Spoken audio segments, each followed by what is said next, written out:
नमस्कार विद्यार्थी मित्रांनो. आज आपण या व्हिडिओमध्ये महाराष्ट्र लॉ सीईटी 3 इयर्स 2025 चा रिझल्ट आणि तुमचा जो स्कोर कार्ड आहे कशा पद्धतीने दिसतो, त्याच्यामध्ये तुम्हाला कोणत्या गोष्टी चेक करायच्या आहेत, त्यानंतर तुमचं पर्सेंटाईल कशा पद्धतीने दिसतं याची संपूर्ण माहिती तुम्हाला या व्हिडिओमध्ये सांगणार आहे. त्यानंतर जर तुमचा पर्सेंटाईल जो मी तुम्हाला आता या व्हिडिओमध्ये सांगणार आहे, तेवढा जर असेल, तर सेफर साइडमध्ये तुम्ही आहात, की तुम्हाला कॉलेज अलॉटमेंटचे चान्सेस म्हणजे चांगले कॉलेजेस मिळण्याचे हे चान्सेस जास्त आहेत.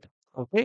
सो मी यामध्ये तुम्हाला पर्सेंटाईल पण तुम्हाला सांगणार आहे, की किती पर्सेंटाईल तुम्हाला असायला पाहिजे, जेणेकरून चांगला एक बेटर कॉलेज तुम्हाला भेटण्याचे चान्सेस हे जास्त असतील. ठीक आहे. जसं की तुम्हाला माहितीच आहे, रिझल्ट जो आपला आहे तो 17 जून 2025 ला या दिवशी आपला रिझल्ट लागणार आहे. इव्हनिंगपर्यंत हा रिझल्ट लागेल. जेव्हा रिझल्ट लागेल, त्यावेळी तुम्हाला मी कशा पद्धतीने ते डाउनलोड करायचं आहे, त्याच्यामध्ये स्कोर कशा पद्धतीने चेक करायचा आहे, तेव्हा तर आपण बघणारच आहोत. पण खूप विद्यार्थ्यांचे यामध्ये प्रश्न येतो, सर हॉल तिकीट म्हणजे जे तुमचं स्कोर कार्ड आहे, ते स्कोर कार्डमध्ये कोणत्या गोष्टी चेक केल्या पाहिजेत, याची माहिती तुम्हाला यामध्ये मी सांगणार आहे. रिझल्ट हा तुमचा 17 जून 2025 ला लागणारच आहे आणि ॲडमिशनचे फर्स्ट ॲडमिशन जे होईल कॉलेजेसमध्ये ते 20 ऑगस्ट 2025 पासून हे तुमचे ॲडमिशन होणार आहेत. यामध्ये जर आता आपण बघितलं बेस्ट कॉलेजची लिस्ट जर तुम्हाला बनवायची असेल, तुम्ही तुमची कॅटेगरी काय आहे ते तुम्हाला बघायचं आहे. त्यानंतर तुम्हाला पर्सेंटाइल किती पडलेले आहेत, जे की तुम्हाला 17 जूनला तुम्हाला समजेल आणि तुम्हाला कोणत्या कॉलेजेसमध्ये, कोणत्या सिटीमध्ये अप्लाय करायचं आहे. तर त्या पर्टिक्युलर कॉलेजचं तुम्हाला कट ऑफ तुम्हाला माहिती असलं पाहिजे. त्याचेच expected category wise cut off आपण तुम्हाला देणारच आहोत आणि Telegram चॅनल त्याची आपण पी-डी-एफ, एक्सेल शीट वगैरे जे काही आहे, ते आपण Telegram चॅनलला तुम्हाला प्रोव्हाईड करणार आहोत. त्याची Telegramची लिंक ही डिस्क्रिप्शन बॉक्समध्ये तुम्हाला दिलेली आहे.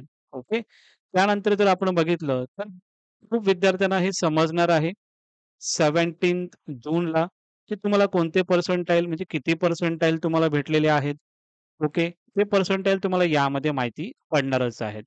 पण पर्सेंटाइल माहिती पडल्याच्या नंतर कमी पर्सेंटाइल जरी असेल, तरी चांगला कॉलेज कशा पद्धतीने अलॉटमेंट होईल किंवा चांगलं जर पर्सेंटाइल तुम्हाला भेटलेले आहेत, तर तुम्ही बेटर कॉलेज, बेस्ट कॉलेज कशा पद्धतीने तुम्हाला अलॉटमेंट होईल, याची संपूर्ण माहिती तुम्हाला या चॅनेलवर तुम्हाला मी देणार आहे, की तुम्हाला बेस्ट कॉलेज कशा पद्धतीने भेटेल, त्याची संपूर्ण लिस्ट किंवा संपूर्ण व्हिडिओ जे असेल, ते आपण YouTube लाईव्ह सेशन थ्रू तुम्हाला मी देणार आहे.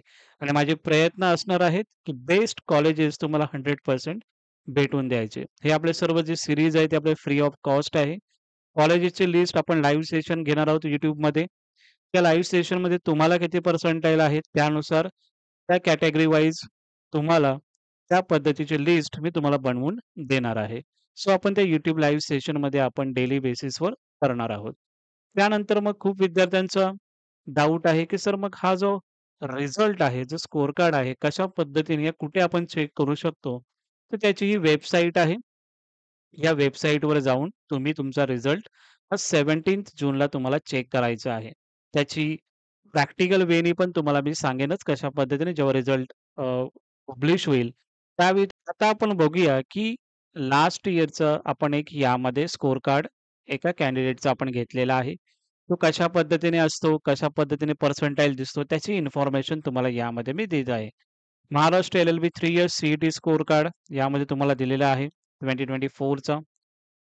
त्यामध्ये तुम्हाला रोल नंबर तुमचा प्रॉपर एकदा चेक करायचा आहे. ॲप्लिकेशन नंबर चेक करायचा आहे. ज्या कॅटेगरीमधून तुम्ही ॲप्लाय केलेला आहे, तो तुम्हाला प्रॉपर वेने तुम्हाला चेक करायचं आहे. तुमचं कॅन्डिडेटचं तुमचं जे फुल नेम आहे, प्रॉपर आहे की नाही, स्पेलिंग मिस्टेक वगैरे सर्व गोष्टी या तुम्हाला चेक करायच्या आहेत. फादर्स किंवा हसबँड्स जे काही फर्स्ट नेम आहे तेही तुम्हाला प्रॉपर या इथे चेक करायचं आहे. कॅन्डिडेट्स मदर्स नेम हे तुम्हाला इथे प्रॉपर चेक करायचं आहे. या सर्व गोष्टी चेक केल्याच्या नंतर तुम्हाला Maharashtra LLB 3 years CET 2024 percentile score हा तुम्हाला यामध्ये दिसणार आहे, जो की तुम्हाला इथे दिसत आहे. 60.2895,674 अशा पद्धतीने तुमचा पर्सेंटाइलमध्ये रिझल्ट किंवा पर्सेंटाइलमध्ये स्कोर कार्ड हा तुम्हाला समजणार आहे आणि या पर्सेंटाईलच्या बेसिसवरतीच तुमचे कॉलेजमध्ये अलॉटमेंट होणार आहे. म्हणजे कॉलेज तुम्हाला अलॉटमेंट देणार आहे याच पर्सेंटाईलवरती. खूप विद्यार्थ्यांना डाऊट असेल, सर मार्क्समध्ये आपल्याला भेटणार आहे का? तर मार्क्समध्ये नाही. पर्सेंटेज पण नाही. तर या पर्सेंटाईलवर म्हणजे 60.28 हे पुढचे जे काही आहेत आकडेवारी, त्यानुसार तुमचे पर्सेंटाईलनुसार तुमचे कॉलेज अलॉटमेंट तुम्हाला होणार आहेत. अशा पद्धतीने तुमचं पर्सेंटाईल दिसतं. हा लास्ट इयर जो रिझल्ट लागला 3 मे 24 मध्ये लागलेला आणि जर आपण बघितलं याच्यामध्ये, तर याच्यामध्ये ऑलरेडी यामध्ये दिलेलं आहे, की "this CET percentile is only valid academic year 24-25 for admission process." म्हणजे जेव्हा तुम्ही CETची एक्झाम देता, तेव्हा एका वर्षासाठीच हा जो काही तुमचा स्कोर कार्ड असतो किंवा जे पर्सेंटाइल असतो, तो त्या वर्षीसाठीच तुम्हाला ॲप्लिकेबल असतो. आता तुमचा जो असणार आहे 25-26 यासाठी असणार आहे. सो यासाठी तुम्हाला ॲडमिशन प्रोसेससाठी CETचे पर्सेंटाइल आहे 25-26 साठीच ॲप्लिकेबल असणार आहेत.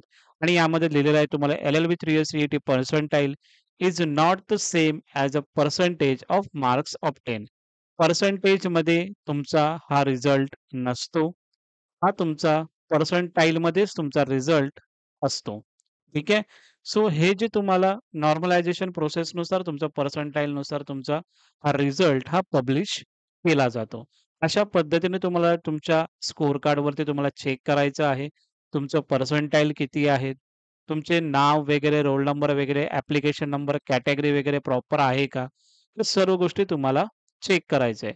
काही विद्यार्थ्यांना असं वाटेल, "सर माझी ओपन कॅटेगरी आहे, पण माझ्याकडे आता कॅटेगरीचा माझ्याकडे डॉक्युमेंट्स आलेले आहेत. तर मी कॅप राउंडमध्ये अप्लाय करू शकतो का?" तर डेफिनेटली तुमची जी काही कॅटेगरी असेल, त्याचे डॉक्युमेंट असतील, तर तुम्ही डेफिनेटली त्या कॅटेगरीमध्ये कॅप राउंड 1 जेव्हा चालू होईल, त्यावेळी तुम्ही पार्टिसिपेट त्या कॅटेगरीमधून करू शकता.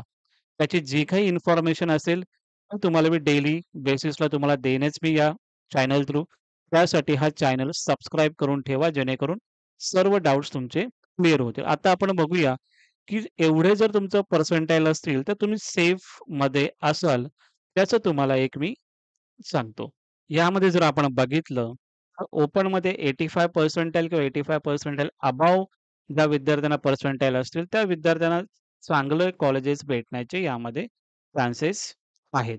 आउटसाइड महाराष्ट्र स्टुडंट असतील, त्यांना 90 पर्सेंटाइलच्या पुढे जर चांगला स्कोर असेल, तर त्या विद्यार्थ्यांना चांगल्या कॉलेजेस तुम्हाला अलॉटमेंट नक्की होतील. ओ-बी-सी स्टुडंटसाठी 77 पर्सेंटाइल आहे. एस-सी स्टुडंटसाठी ज्या विद्यार्थ्यांचं 60 पर्सेंटाइल अबोव्ह असेल, चांगले कॉलेजेस तुम्हाला भेटून जातील.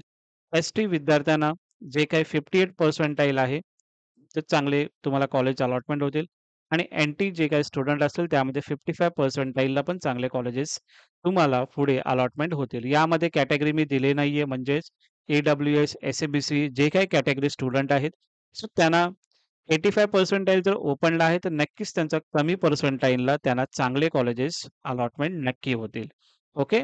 सो एवढंच या व्हिडिओमध्ये कशा पद्धतीने तुमचा स्कोर कार्ड दिसतो, रिझल्ट कशा पद्धतीने दिसत असतो, त्याची इन्फॉर्मेशन तुम्हाला यामध्ये मी सांगण्याचा प्रयत्न केलेला आहे. नक्की तुम्हाला हा व्हिडिओ आवडला असेल, तर नक्की या व्हिडिओला लाईक करा आणि हा तुमचा चॅनल आहे, तर डेफिनेटली याला सबस्क्राईब करा. Thank so much.